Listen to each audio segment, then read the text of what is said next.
Bon, il est, il est minuit 4. Nous sommes le 16 mai, depuis 4 minutes. Je vais te parler du temps, pour changer, du climat, pour changer. On en parle du matin au soir, donc exceptionnellement, je t'en reparle. Donc, on peut pas parler du climat comme d'habitude. Te parler de toutes les affabulations du GIEC, de tout ça. Parce que là, ils savent plus comment mentir maintenant. Réchauffement climatique, tout ça, ça n'existe pas. Leurs histoires de CO2, ça n'existe pas. Ils savent plus comment nous dire. Maintenant, même les chemtrails n'existent pas.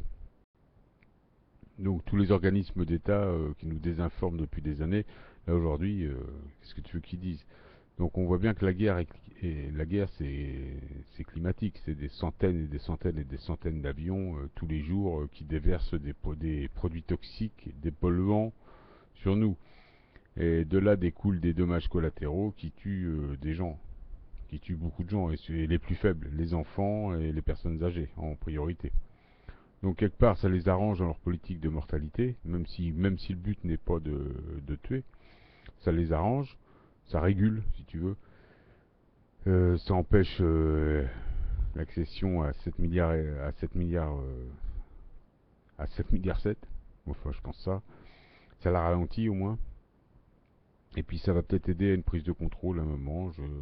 Enfin, de toute façon, c'est qu'en FEMA, ils vont bien servir à quelqu'un. C'est soit nous qui allons être enfermés dedans, soit eux. Je pense que c'est eux, moi, qui vont aller se protéger dedans. Parce que je t'ai déjà dit, quand on va se chrysalider, ça va leur faire tout drôle. Il y a des gens qui vont peut-être pas prendre ça à la rigolade. Quand ils vont avoir pris conscience de tout ce qu'on leur a fait, il y en a, ils vont pas rigoler. On va peut-être avoir un peu de mal à les calmer si tu veux. Donc je sais pas moi comment ça va se passer. C'est peut-être pour ça qu'il faut qu'il y ait du lumérien aguerri en première génération. Du sage. Du mec qui contrôle ses cellules. C'est mieux quand même.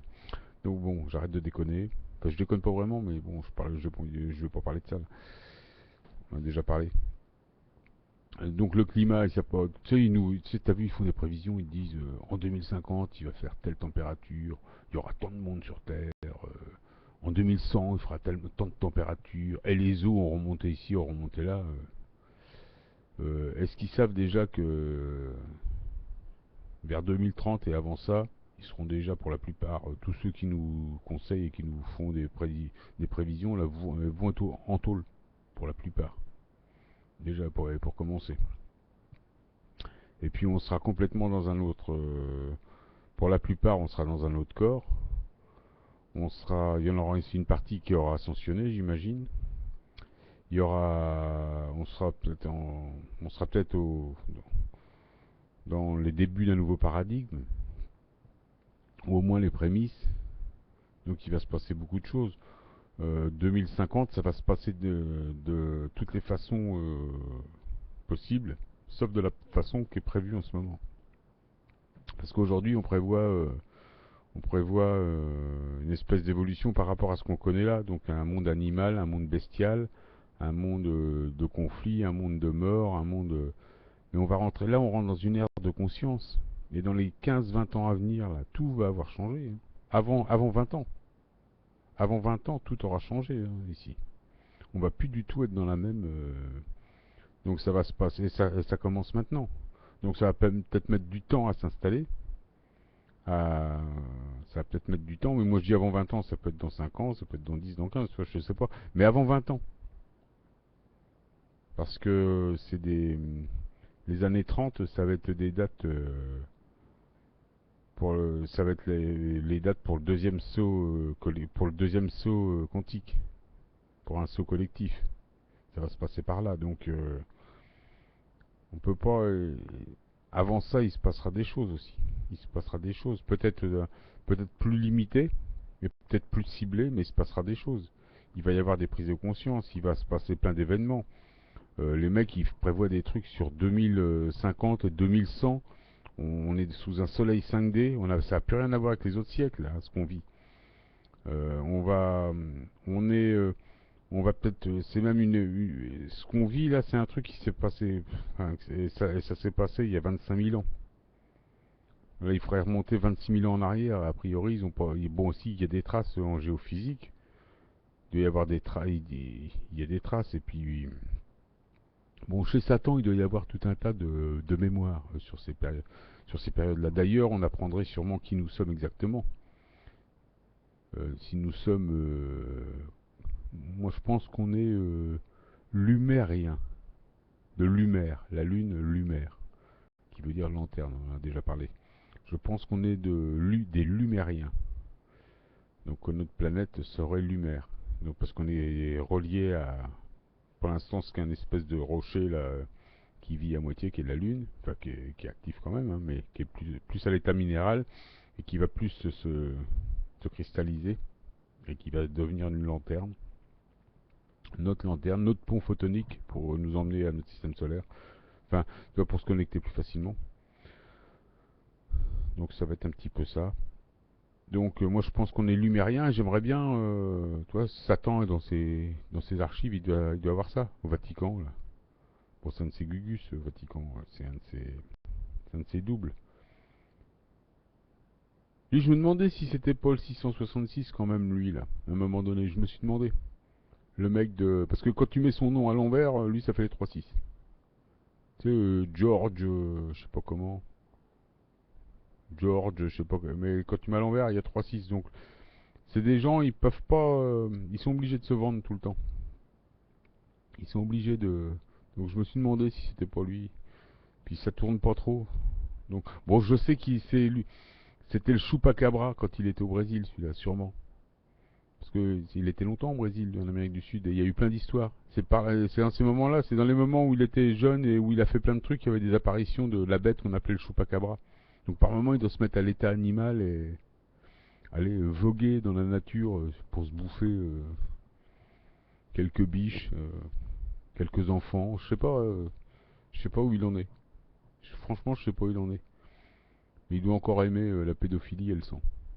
Je le sens comme ça, un bas vib, hein. C'est pas. Et puis si il doit continuer à faire ça, puisque tous ces sbires continuent. Tu vois bien tout ce qu'on a dans les gouvernements, à l'État, dans les machines étatiques. On est toujours dans ces mœurs un peu spéciales. C'est pour ça, parce que le maître, si le maître le fait, tous les moutons derrière le font. Donc ça boit du sang, ça viole, ça tue. C'est base vive, de toute façon. Il fonctionne comme ça. C'est vrai que c'est dur. C'est dur pour nous, mais c'est notre dualité. Hein. C'est grâce à ça qu'on vit. Ça aussi, c'est grave. Bon, faut savoir quand même qu'on est dans l'illusion. Mais il faut qu'on apprenne, enfin qu'on... T'imagines, il faut ressentir tout ça. Il faut qu'on apprenne tout ça, c'est chaud. Hein. Enfin voilà, je suis pas certain. Lui, bon voilà, il a 3-6 hein, dans son nom. Bon, ça, tu vois, je veux pas tomber là-dedans non plus. Donc je sais pas. Puis je pense que c'est plutôt qu'il va revenir avec un corps de jeune homme qui va nous faire son Christ. C'est son truc, ça.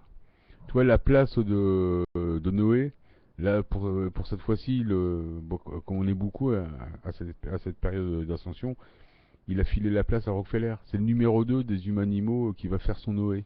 Tu vois, il va avoir. C'est lui qui garde qui a inauguré avec Bill Gates la grande chambre froide en Scandinavie où ils ont mis toutes les espèces animales, toutes les graines. Je sais plus comment il s'appelle ce truc-là. Enfin, tu peux le retrouver sur Internet. C'est l'arche de Noé de maintenant. C'est pour ça qu'on sait qu'il va y avoir une espèce de disparition de tout. Mais parce qu'ils organisent ça. C'est organisé, c'est structuré. On en a déjà parlé de ça. C'est tout à fait structuré, c'est le travail, ça fait partie du travail de sélection. Donc tout ça est quand même géré par... Et donc tous les gens que tu entends là, qui te parlent du climat, que ça va être comme ci dans 50 ans, que ça va être comme ça dans 100 ans, tu vois bien, les sataniques en haute place, ils ont déjà tout prévu, ils ont déjà prévu la fin de la nature, la fin de l'espèce animale, la fin de l'espèce végétale, une extinction, ou alors une diminution... une grosse diminution puisqu'ils ont tout répertorié, tout mis. Bon, ils ont dit, ils disent en cas de, on pense qu'il peut y avoir des conflits. Bah oui, ils sont en train de les fabriquer. C'est eux qui font exprès, justement pour empêcher l'unification, la bonne ascension de masse, pour qu'il n'y ait qu'une ascension minimum pour pouvoir essayer de pas trop. Parce que je t'ai déjà dit, on est, quand on est passé en 5D, quand on devient multidimensionnel, t'imagines, parce que rien que le nom, multidimension, ça fait peur. Rien que le nom. Alors si en plus tu fais, tu vois, t'imagines. Donc ils veulent 7 milliards comme ça, non. Donc les gens disent aussi des fois dans les prédictions, oui, on va passer à 12 millions, 14 milliards, 25 milliards, on sera tant de milliards. Mais non, à 7, ça doit s'arrêter. À partir de moment, on peut plus. Tu vois bien déjà là, il y a beaucoup moins de, on va dire, de fécondité. Maintenant, c'est beaucoup plus stérile la Terre, en tout. Et ils arrangent ça pour ça, ils font ça, ils participent au système. Ça devrait se faire normalement, peut-être plus ou moins naturellement.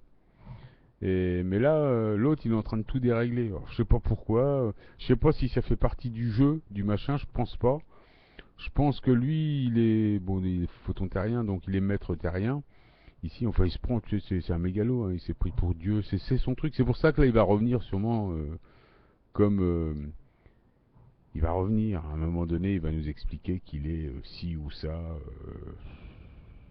avec sa bande de, d'Apollon, qui viennent de je sais pas où. Là, bon, après chacun. De toute façon, les plus évolués vont savoir ressentir si c'est un.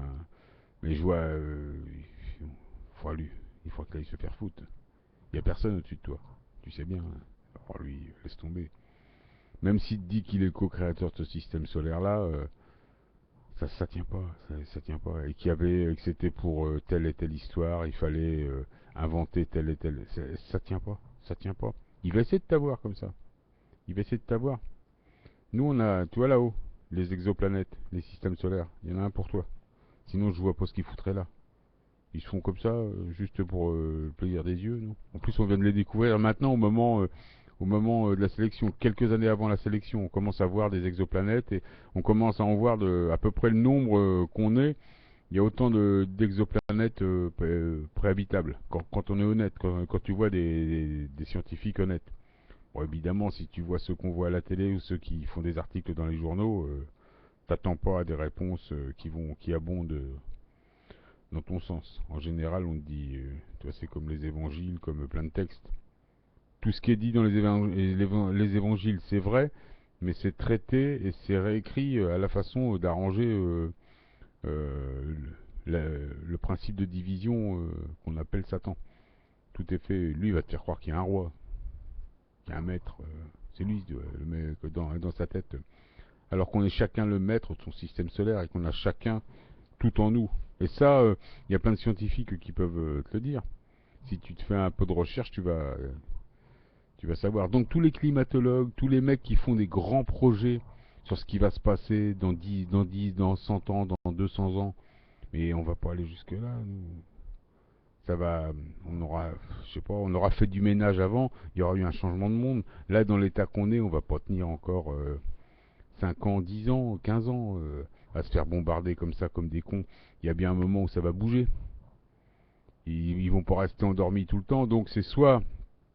Et comme ça peut pas encore durer 15 ans, t'imagines bien dans cet état-là, il y a un moment donné, il y aura un nombre de gens réveillés et ça va fabriquer une conscience collective. Même si c'est un petit nombre, ça va fabriquer une conscience collective et on va développer des choses. Pratiquement naturellement. Peut-être pas des perceptions multidimensionnelles, mais on va développer quelque chose. Et on va développer quelque chose qui va déranger. Qui va déranger parce que qui va procurer, qui va nous amener une avance. C'est une avance spirituelle qui va nous amener une avance, je sais pas. Moi j'ai pas d'image précise de ça, mais je sais qu'à un moment donné, yeah, ça, ça- ça bascule. La conscience, elle fait basculer tout ça.